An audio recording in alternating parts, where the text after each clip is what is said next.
Box office దగ్గర మొదటి weekend లో అన్ని చోట్ల ఎక్సలెంట్ కలెక్షన్లతో దుమ్ము దుమారం లేపిన యంగ్ టైగర్ ఎన్టీఆర్ నటించిన లేటెస్ట్ మూవీ దేవరా పార్ట్ 1 3 రోజుల్లో ఎక్సలెంట్ రికవరీని సాధించి 4వ రోజు వర్కింగ్ డే టెస్ట్ లోకి ఎంటర్ అవ్వగా 3వ రోజుతో పోల్చితే 4వ రోజు హెవీగానే డ్రాప్స్ ను సొంతం చేసుకుంది. 70 to 75% వరకు టికెట్ సేల్స్ లో డ్రాప్స్ కనిపించగా ఓవరాల్ గా ప్రెజెంట్ ట్రెండ్ ను బట్టి చూస్తూ ఉంటే తెలుగు రాష్ట్రాలలో ముందు ఎక్స్పెక్ట్ చేసిన విధంగానే 4.5 కోట్ల నుండి 5 కోట్ల రేంజ్ లో షేర్ అందుకునే అవకాశం కనిపిస్తూ ఉంది. ఆఫ్లైన్ టికెట్ సేల్స్ లెక్కలు కనుక బాగుంటే 5.5 కోట్ల వరకు వెళ్లే అవుట్ రేట్ ఛాన్స్ కొద్ది వరకు సినిమాకు ఉంటుంది.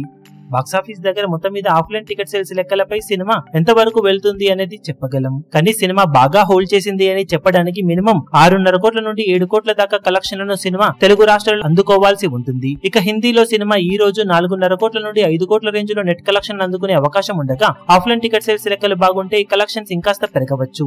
ఇక కర్ణాటకలో డ్రాప్స్ ఉండగా తమిళ అలాగే కేరళలో కూడా హెవీ డ్రాప్స్ ఉన్నాయి. ఓవర్సీస్ లో సైతం ఎక్సలెంట్ స్టార్ట్ తర్వాత డ్రాప్స్ ఎక్కువగానే సొంతం చేసుకున్న సినిమా 4వ రోజు ఇప్పుడు వరల్డ్ వైడ్ గా 9 నుండి 10 కోట్ల రేంజ్ దాకా షేర్ ను అటు ఇటుగా అందుకునే అవకాశం ఉంది. నైట్ షోల ట్రెండ్ బాగుండి అంచనాలను మించిపోయి 12 కోట్ల రేంజ్ దాకా కలెక్షన్స్ కనుక వెళితే వర్కింగ్ డే లో ఓవరాల్ గా మంచి హోల్డ్ ని సినిమా చూపించింది అని చెప్పవచ్చు.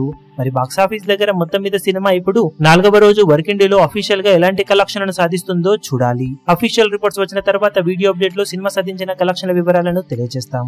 ఈ వీడియో మీకు నచ్చినట్లయితే లైక్ చేయండి, షేర్ చేయండి, ఛానల్ ను సబ్స్క్రైబ్ చేయడం మాత్రం మరవకండి. ఏ చిన్న అప్డేట్ ను మిస్ అవ్వకూడదు అనుకుంటే బెల్ ఐకాన్ ను ప్రెస్ చేయండి.